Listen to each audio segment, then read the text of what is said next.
Sayyidina wa habibina Muhammadin wa ala alihi wa sahbihi ajma'in, amma ba'd. Subhanaka la ilma lana illa ma 'allamtana innaka antal alimul hakim. Rabbi shrah li sadri wa yassir li amri wahlul 'uqdatam min lisani yafqahu qawli. Amin ya rabbal alamin. Hadirin jamaah Majelis Ta'lim Masjid Al-Huda yang senantiasa diridhoi oleh Allah.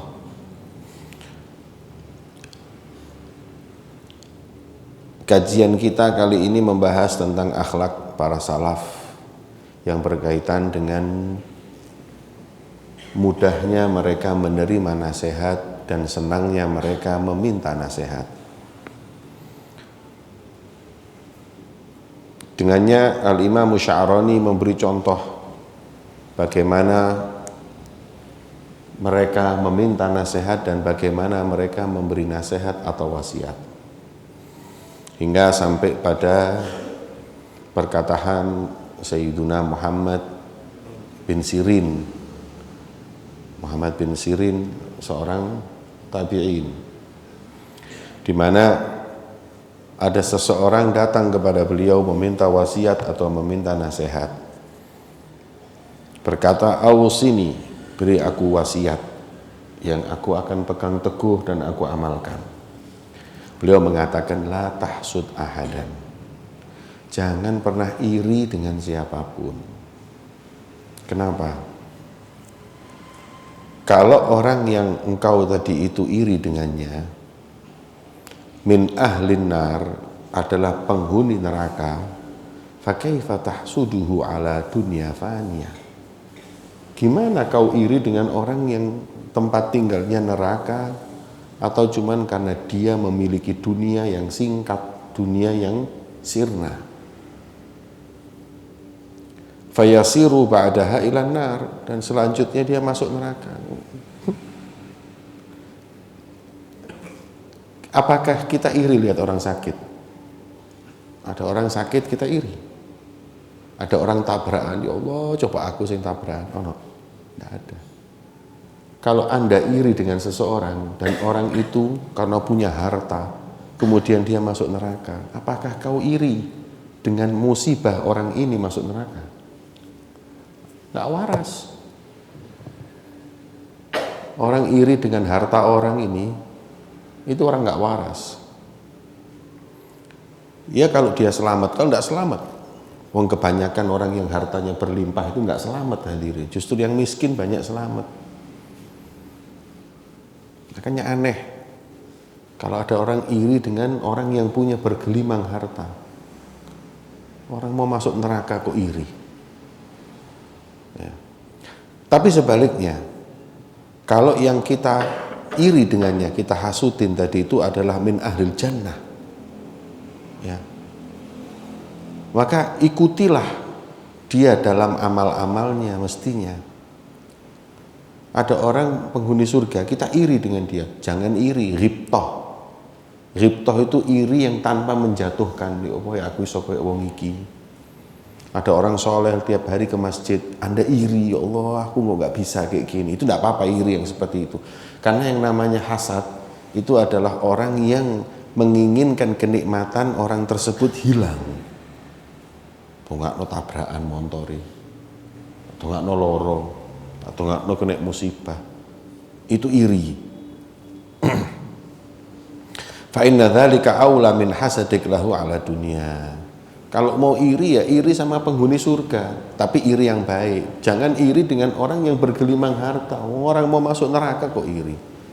Iri itu lihat orang yang ahli ibadah, ya Allah kok aku gak iso kayak ngono. Lihat orang punya ilmu, manfaat ilmunya, ya Allah kok gak iso kayak ngono. Itu bagus. Maka nasihat beliau, jangan pernah iri.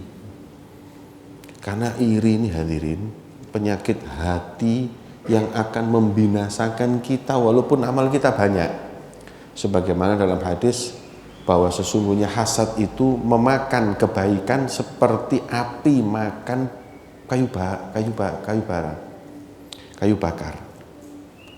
Coba Anda lihat, api makan kayu bakar, ngerogoti habis ludes. Begitu pula iri yang ada di hati seseorang makan, ngerogoti amal soleh kita. Ya kalau amal kita banyak terus iri masih mending lah. Kalau kita ini sudah pas-pasan punya iri terus yang digerogoti apa hadirin? Tes. Kalau yang kebakaran itu hutan, mungkin masih ada sisa karena banyak. Tapi kalau pekarangan sing kebakaran, tek saomah-omahe wis. Makanya diingatkan, wasiatku untukmu kata beliau, jangan iri dengan siapapun. Kalau orang iri dengan kita, jangan marah. Karena orang iri dengan kita itu berarti kita punya kenikmatan yang dia nggak mampu. Itu karenanya orang itu iri. Ada orang iri hebek sampean nggak perlu marah. Iki wong iri mbak aku loh, biarkan. Nek kon di rumah sakit, loro, gak duwe duit, ya. Terus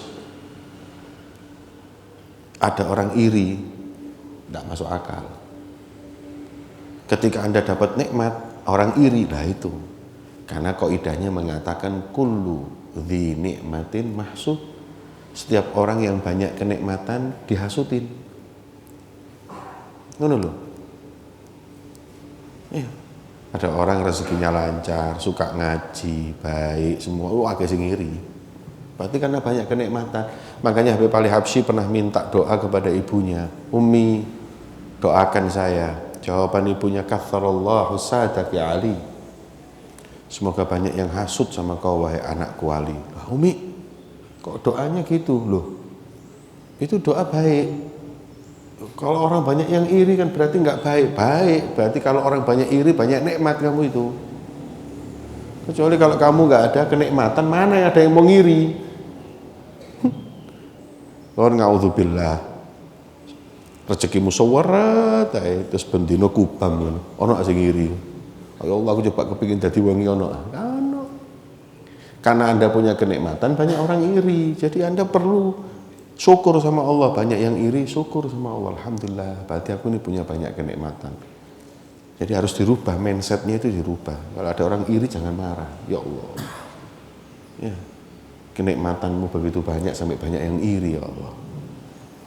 Ya. Nanti orang yang iri, orang yang sombong, orang yang namimah atau semua, nanti wajahnya di hari kiamat itu macam-macam. Kalau orang yang suka hasad dan iri, itu katanya dibangkitkan yaumul kiamah dengan wajah khinzir, babi. Kalau orang suka namimah itu nanti dirubah wajahnya yaumul kiamah, bangkit dalam keadaan seperti anjing, kilap. A'udzubillah. Kemudian waqala rajulun lil Hasan al-Basri, sayyidu tabi'ina inda ahli Basrah, Irak, pemimpin para tabi'in, imamnya para tabi'in di Irak, muridnya Sayyidina Ali. Ditanya atau diminta oleh seseorang mau'idhah, "Aidni, beri aku nasihat." Beliau mengatakan, "Wa ajaba min alsinatin tasif wa qulub ta'rif wa a'mal tukhalif." Heran aku dengan orang yang lisannya bisa ngomong, hatinya tahu, lisan bisa bicara, tapi amalnya berbalik dari omongannya, dari hatinya. Heran, kok ya ada orang seperti itu, lisannya, hatinya sama perbuatannya ini bertolak belakang. Kok nggak ada beban? Ini kan sifatnya munafik kayak gini. Munafik sifat, bukan munafik keyakinan. Maka itu naudzubillah, orang kalau udah beban ketika dia bisa ngomong, tahu kalau ini salah dilakukan, itu kebangetan. Kemudian seorang berkata kepada Abi Darda, ini sahabat, "Ausini wahai Abu Darda, beri aku nasihat." Beliau mengatakan, "Aku nasihatin kau, udhkur yauman, ingatlah akan ada satu hari yang kau nanti akan lalui. Nanti akan datang, ini ada hari di mana semua yang sekarang orang nggak tahu jadi tahu. Semua yang kau tutupi dibuka. Akan kau temui, akan engkau jalani hari itu. Semua. Hari kiamat nanti Allah buka semua. Lisan kita, tangan kita, kaki kita semua jadi saksi dan di hadapan semua makhluk. Kata sebagian ulama, sampean saya mau tanya ya. Sampean nuk gaya celono ngono, Anda pakai celana ya. Terus ada resletingnya ya. Umpama resleting sampean ini bukaan. Anda jalan-jalan ke mall. Tahu-tahu setelah jalan 15 menit ada yang ngomong, selera kamu buka. Saya pakai ketok, warna putih mangkak. Apa yang Anda lakukan? Apa yang Anda lakukan?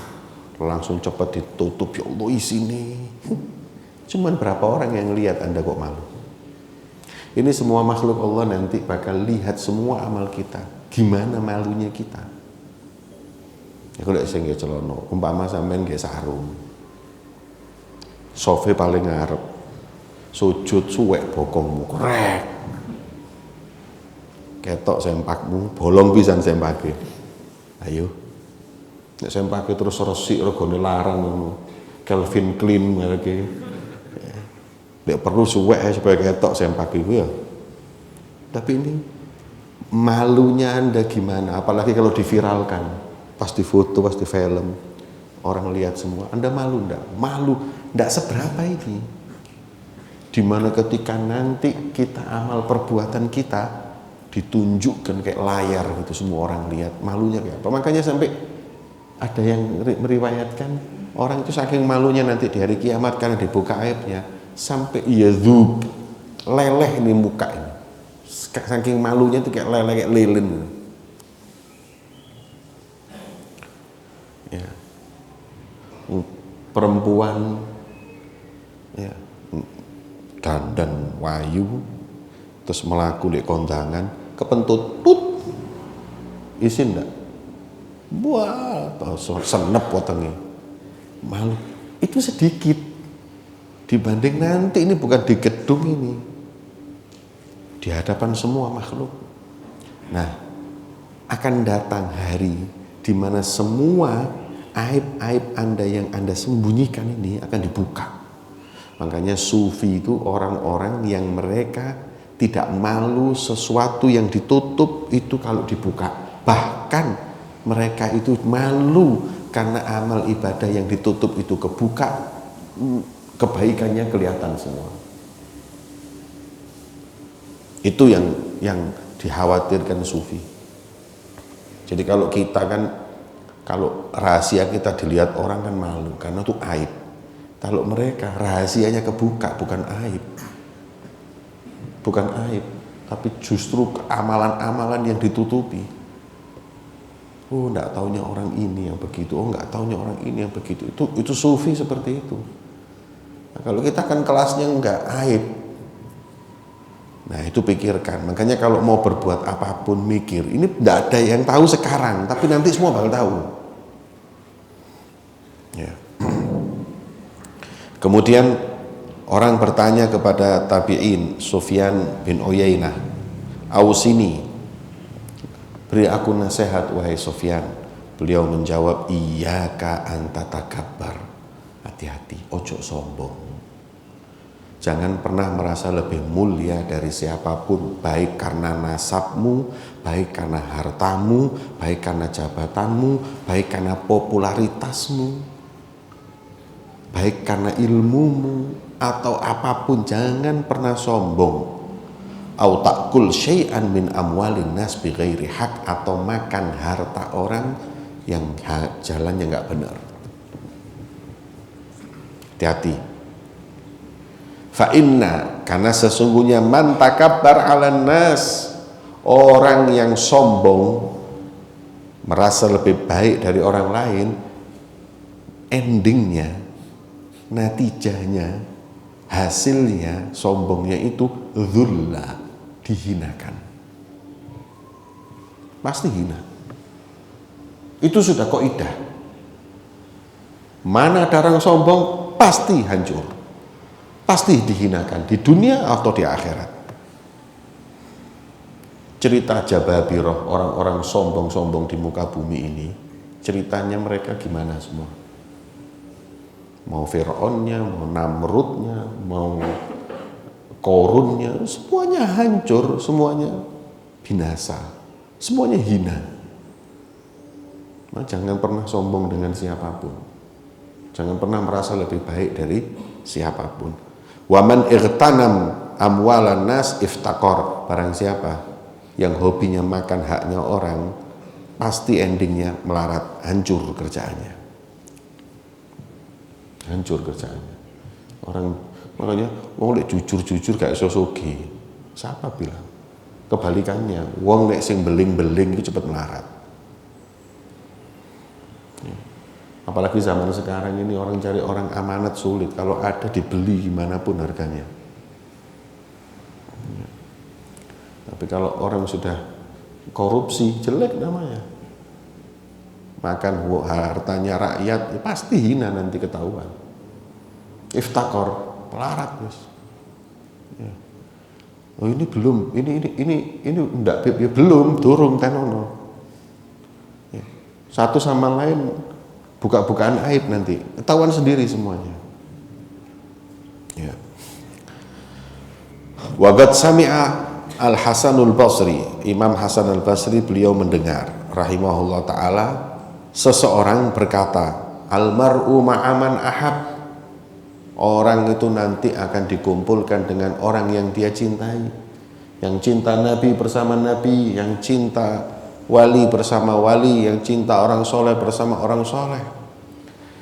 Kemudian beliau mengatakan faqala, kata Imam Hasan Al-Basri, la yaghurannaka ya akhi hadzal qaul.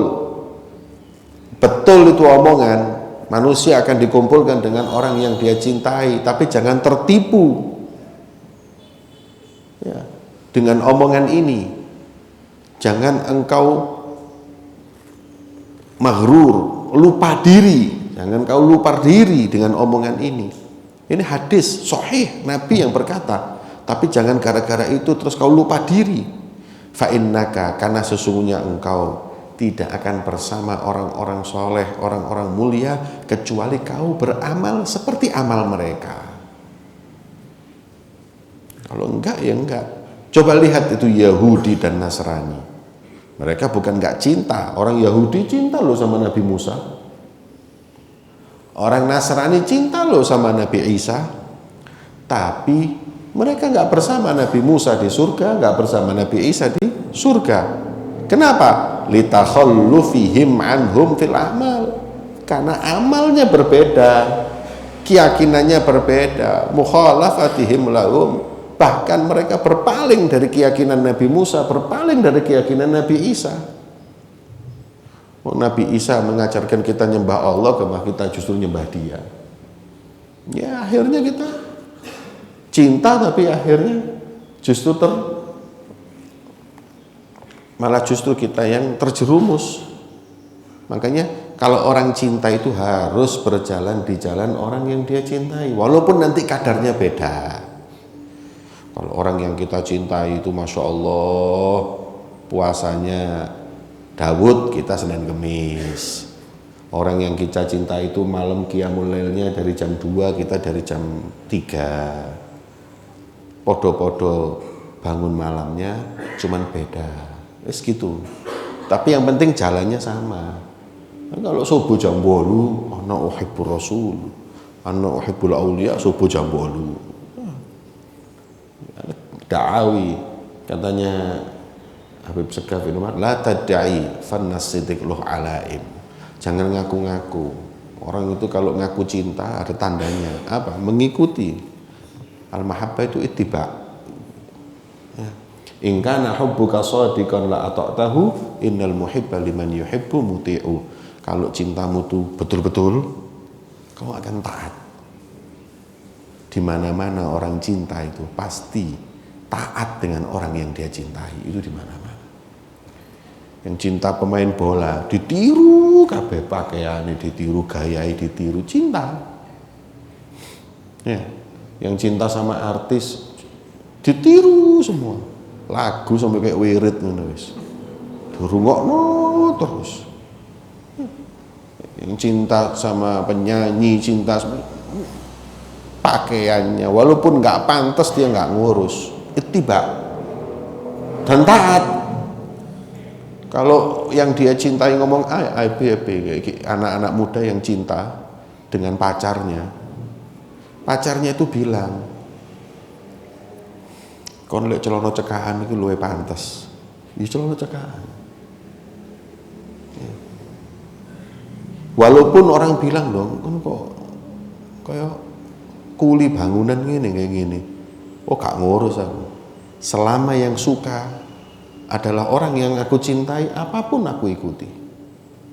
Dan Anda gak peduli orang. Itu innal muhibba liman yuhibbu muti'u. Nah kalau kita cinta aulia, cinta Rasulullah, apa yang diperintahkan kita ikuti, yang lain gak ngurus kita. Karena cinta. Itu baru cinta. Kalau enggak itu dawi, ngaku-ngaku cinta, mulutnya aja. Hakikatnya dia nggak cinta. Maka itu hati-hati ya. Di sini harus kita beramal seperti amal mereka. Tsumma qala, kemudian beliau berkata, Imam Hasan Al-Basri, wa ajaba min qaumin. Aku heran dengan sekelompok kaum. Umiru bizzat, diperintahkan cari bekal untuk akhirat, wa nudu birrahil, dan dia nanti akan dipanggil untuk meninggalkan dunia. Nanti akan dipanggil pindah alam. Ayo kumpulkan bekal, habis gini kalian pindah alam. Aku heran dengan orang yang mereka tahu itu wahum julusun yathakun, tapi mereka duduk nganggur main remi, apa ini? Karambol, domino. Ya kalau domino itu sebulan sekali mending aja. Ben bengi kayak wirid ngono. Iki wong mati apa gak sih bakal? Ini orang bakal mati apa enggak? Julusun lihat hakun. Wah ketawa-ketawa tiap hari, ngobrol jagongan, pertawa-tawa bingung. Loh, ini orang ini kayak orang nggak bakal mati aja. Orang bakal mati itu butuh bekal. Orang bakal mati itu akan dipanggil, akan ada saatnya, nggak tahu kapan. Ya. Aneh ini. Orang terlalu sering seperti itu lupa ada kematian, lupa ada akhirat. Fa'ing, nah man kana al-lail wan nahar matiyatuhu fahuwa yusaru bihi wa la yash'ur. Hati-hati. Ya.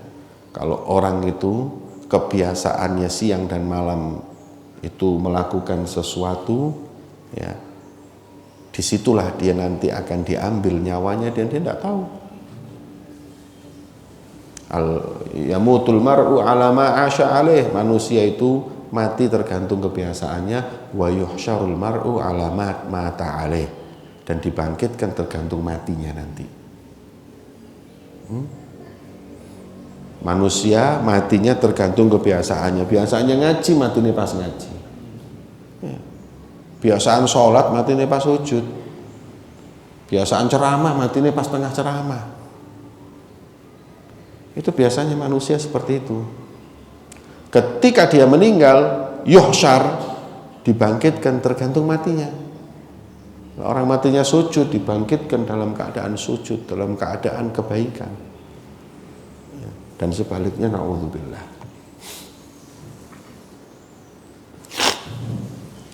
Kemudian wa kana Syaqiq Al-Balkhi rahimahullah taala ya'mur ashabahu bitahayyu kulla waqtin lil maut. Syaqiq Al-Balkhi, beliau selalu mewasiatkan kepada para murid-muridnya, teman-temannya, untuk siap-siap setiap waktu datangnya kematian. Beliau mengatakan, rubbama, kadang yatahayya al-wahid, orang sudah siap ya, untuk yang namanya kematian di antara kita itu 50 tahun sebelumnya.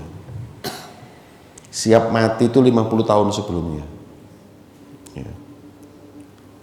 Kemudian beliau menceritakan, dan yang namanya orang siap itu kalau sudah zuhud. Sebagaimana Umar bin Khattab, beliau berkata bahwa lil mauti kullu yaumin sabahan wa masaan. Yaqulul maut, berkata kepada malaikat pencabut nyawa, wahai malaikat pencabut nyawa, wahai malaikat Israil, ya malakal maut, khudni ayyu waqtin syi'it, ambillah nyawaku kapanpun kau mau. Siap anak ini sudah. Orang kalau sudah kayak gitu itu Masya Allah pasti amalnya, hadirin. Kalau kita setiap hari ngomong pada malaikat, malaikat ojo sih, tolong ojo sih, ya, tolong dipending, jangan dulu, jangan, durung siap aku, durung siap. Karena banyaknya dosa kita, kotornya hati kita. Orang-orang itu Masya Allah, monggo, nyawa mau diambil monggo. Hatta ba'dhus salihin kalau sudah lagi enak-enaknya ibadah, minta sama Allah dicabut nyawanya. Ya, ada sebagian wali min auliyaillah pernah merasakan nikmatnya kedekatan sama Allah, saking nikmatnya minta sama Allah, ya Rob, cabut nyawaku dalam keadaan ini, karena aku takut keadaan ini nggak datang lagi dalam hidupku. Dicabut sama Allah, dikabulkan, mau keadaan pas deket gitu, kabulkan. Meninggal dalam keadaan lagi nikmat-nikmatnya hatinya sama Allah. Ya, Masya Allah. Ala kulli hal, seperti inilah wasiat-wasiatnya mereka kepada saudaranya, kepada muridnya. Ini dalilnya kenapa mereka seperti ini adalah sabda Rasulullah SAW, "Ightanim khamsan qabla khamsin." Ya. Ambillah kesempatan 5 ini sebelum datang 5 ini. Yang pertama, syababaka qabla haramik. Mumpung sik nom, mumpung masih muda sebelum datang masa tua. Kalau kita masih muda, kita sudah ibadah, tua itu kalau sakit-sakitan pahalanya sama. Falahum ajrun ghairu mamnun. Kita tiap hari ke masjid, kita setiap Senin ngaji, terus kena stroke di rumah, pahala Senin ngaji ini tetap jalan. Karena mudahnya dulu gitu. Tapi kalau sudah mudahnya dunia, begitu sudah penyakitan, begitu sudah tua, mau ke masjid, ngerepoti. Ya. Ngerepoti takmir masjid, ngerepoti anak, ngerepoti semuanya. Ya.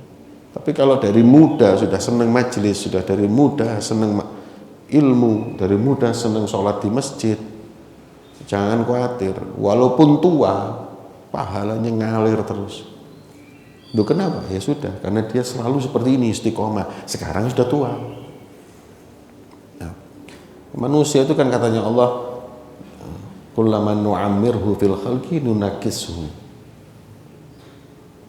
Orang itu lahir tidak bisa ngomong, tidak bisa jalan, merangkak, terus kemudian mulai mulai merangkak, mulai belajar berdiri, wis sampai dewasa.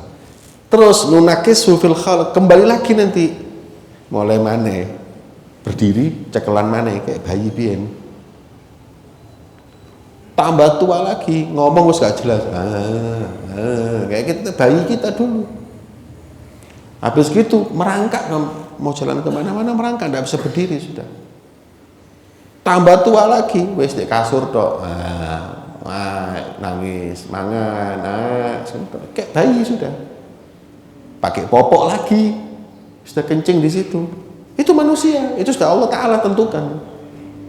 Nah, kita siklus manusia seperti itu, seret. Nah, kita ketika sudah umurnya balik, nah sudah itu perbanyak ibadah. Itu kesempatan. Karena nanti kalau sudah tua tidak ada itu. Kalau sudah tua setengah mati. Iya. Iya le ngerasa tua. Ada yang malah nggak sampai tua, amblas di sini. Ya. Orang nggak tahu kapan matinya manusia. Ya. Kemudian pertama, kedua, wasihhatak qabla saqami. Mumpung panjenengan masih sehat, belum kenal kolesterol, belum kenal darah tinggi, belum kenal asam aurat, asam urat, belum kenal naudzubillah penyakit-penyakit, ya, encok, ini semua, mumpung sik seger, berangkat umroh, haji, berangkat wis. Orang kalau mau haji itu kalau bisa muda, ya, jangan umur 60 baru berangkat haji, loro kabeh kon. Mumpung dikasih rezeki sama Allah, nanti pulang haji baru kerja sudah tenang, nggak ada tuntutan, ya. Maka itu mumpung sehat, pakai kesehatan ini yang baik. Jangan kesehatan ini justru dipakai untuk dunia, mumpung sehat golek duit, salah. Mumpung masih sehat, banyakin ibadah. Kalau sudah sakit tidak bisa ibadah. Kemudian wa faraghaka qabla syughlik. Mumpung kalian masih punya kesempatan waktu kosong, gunakan dengan baik, karena nanti akan datang satu saat Anda sibuk kerja. Saya senang dengan pernyataannya An-Nabulsi, bagus ini.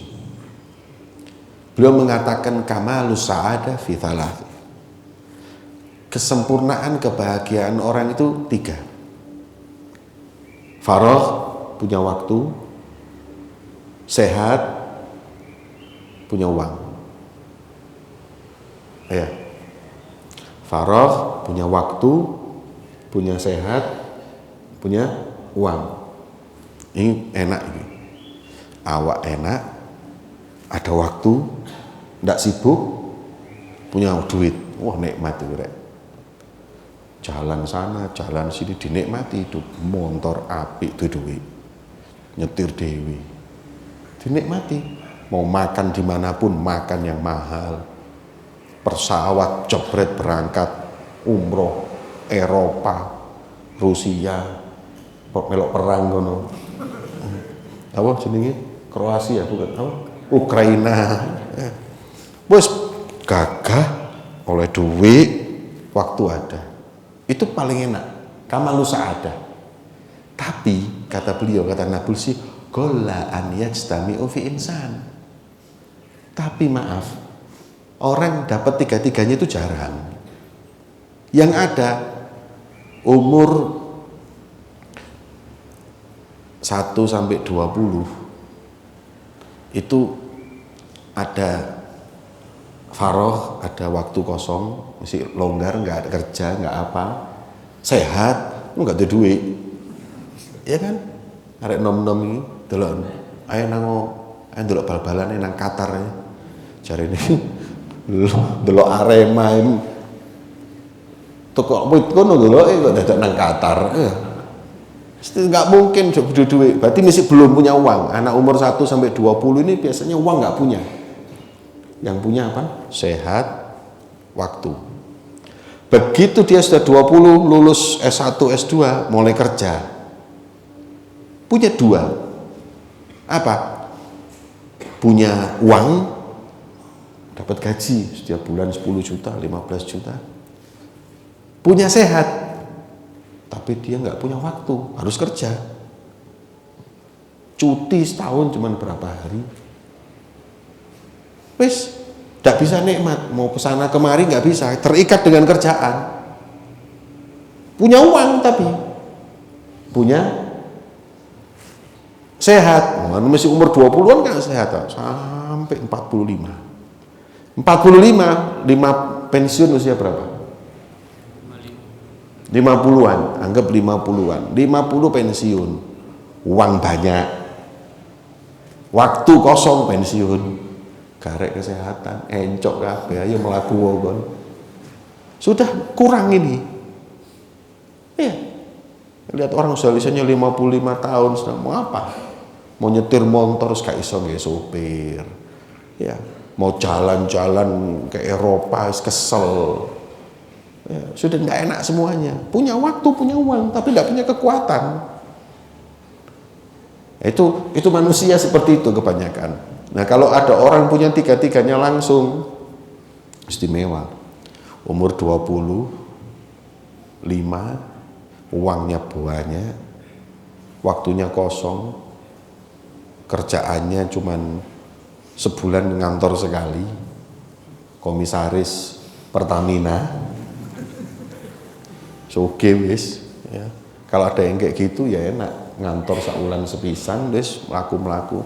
Tapi kolla sedikit yang kayak gitu, kebanyakan ya wis gitu itu. Ya, makanya dikatakan mumpung masih sehat, gunakan amal ibadah sebanyak-banyaknya, sebaik-baiknya. Wa ghinaka qabla fakrik. Siklus orang hidup itu tidak semuanya terus kaya-kaya terus, miskin-miskin terus. Ada orang yang kemarin miskin sekarang kaya raya, ada orang yang kaya kemudian miskin. Kita nggak tahu. Saya ketemu orang miskin calo, kalau benerin SIM di Samsat itu dia bagian calo.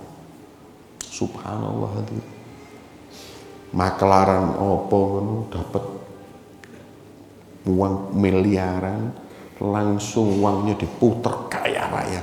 Tahun kemarin maklar, tahun ini bos kaya raya. Ada orang bos uangnya banyak, ini kena pandemi nyosop, hadirin, hartanya habis, ya, uangnya dimasukkan ke bank, gak iso bayar, ditarik semuanya, melarat, hancur. Ada. Jadi kan orang itu nggak bisa memastikan kaya-kaya terus, miskin-miskin terus, enggak. Ya, kebanyakan orang miskin bisa kaya, ada yang kaya bisa miskin. Nah, katanya Rasulullah, kalau kau diberi kekayaan, nah, gunakan waktu kayamu, banyakin sedekah. Jangan nanti kalau sudah miskin getun, ya Allah, coba aku biar duitku tak gawe bantu iki. Saya pernah lihat ada di Instagram seorang di Eropa dapat lotre 216 miliar. Main lotre dapat jebret 216 miliar. Miskin loh dia. Nyoba-nyoba menang. Iku sak miliar siji kayak gini kono nyoba-nyoba kon. Katanya Roma Irama radhiyallahu anhu. Judi. Ya, menjanjikan apa? Kemenangan, kekayaan, ajur kabeh. Ya. Ini menang 216 miliar. Waduh. Langsung kaya raya, nyewa hotel jutaan tiap malam, hidupnya happy, ndak bisa megang uang, ditipu, jebret. Dalam waktu 3-4 tahun balik jadi apa? Tukang kayu, tukang batu, ngangkatin watu. Melarat 216 miliar. Nah, kita nggak tahu orang kaya miskin kan, nggak tahu. Nah, nyesel, ya Allah, coba tahu gitu saya investasi tanah, coba iso. Itu kalau urusan dunia. Urusan akhirat juga gitu, coba tahu saya sedekah buat masjid ini, ya Allah, coba gini, saya sekarang nggak punya apa-apa. Nah, makanya kata Rasulullah, mumpung kau dikasih kekayaan sebelum datang waktu miskinmu. Karena orang bisa jadi waktu miskin itu datang. Ya. Saya pernah diceritain sama Habib Husin bin Abdullah, ada orang di zamannya kaya raya, kurang ajar sama wali Allah satu, kualat. Kata beliau, demi Allah saya lihat orang ini minta uang zakat, saking miskinnya. Sebab orang kaya itu kalau bilang saya sekarang jatuh, itu biasanya jatuh itu biyen duit 100 miliar, saya 10 M itu jatuh. Ya, itu orang kaya biasanya gitu. Ya. Tapi ini jatuh banget ini, sampai nerima zakat, saking wis melarat. Ya, makanya itu jenengan diparingi Gusti Allah kekayaan, kelebihan harta, gunakan sebelum nanti tidak ada itu. Dan tidak ada orang sodakoh terus miskin, itu tidak ada. Kan duitmu entek kayak apa? Kayak judi. Duitmu entek kayak apa? Main saham.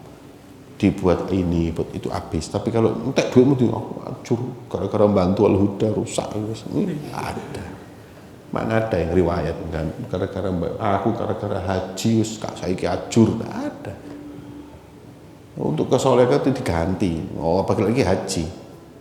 Dalam riwayat hadis disebutkan ya, kullama anfaku ukhlif alaihim. Apa yang dia keluarkan untuk haji diganti sama Allah. Yang jenengan punya uang umroh berangkat bismillah wis.